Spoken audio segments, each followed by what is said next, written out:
and saw Claremont come down to Bassendean Oval for the second replay of last year's grand final, which Swan Districts won miraculously by 1 point. It was always going to be a very, very tough game. Claremont have been in good form lately, although they dropped 2 of their last 4. Swan Districts have started very, very slowly, having won 3 of their first 9 outings. Well, conditions were perfect. A good crowd was in to see the game, and it was full of highlights. Started with Tigers taking the initiative, working the ball forward, and some of the brilliance from their Indigenous players was one of the highlights in the first quarter. Elroy Gilligan kicked 2 goals in that first quarter to give Claremont just the start that they needed and most people expected. But Swan Districts, in front of their home crowd, would not be denied. The reigning Premier again had their Indigenous players in top form, and Jaron Jackie kicked a team-lifting goal late in the first quarter.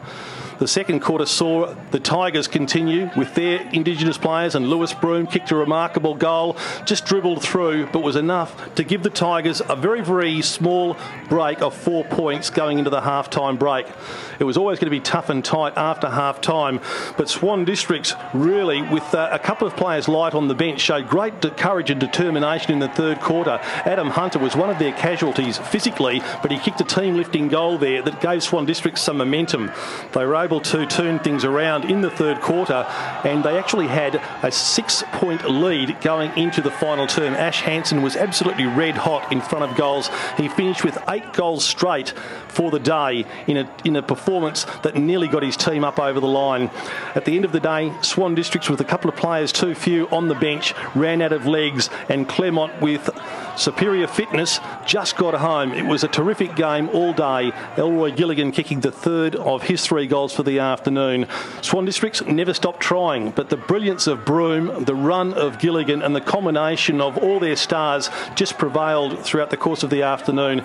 And in the end, it was Claremont who were able to manufacture a 20-point win at full-time. Chad Jones doing his bit in front of goals with 5 for the day.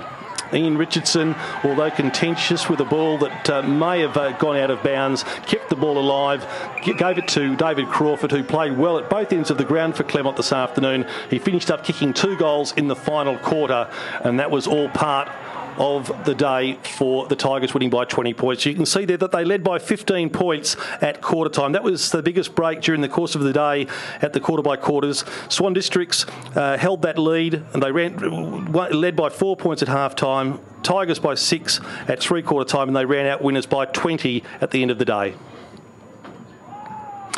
Well, next week we go down to Rushton Park for the first time this season. It's round 12, match of the day, Peel Thunder versus Perth, and we are on air from 2 o'clock.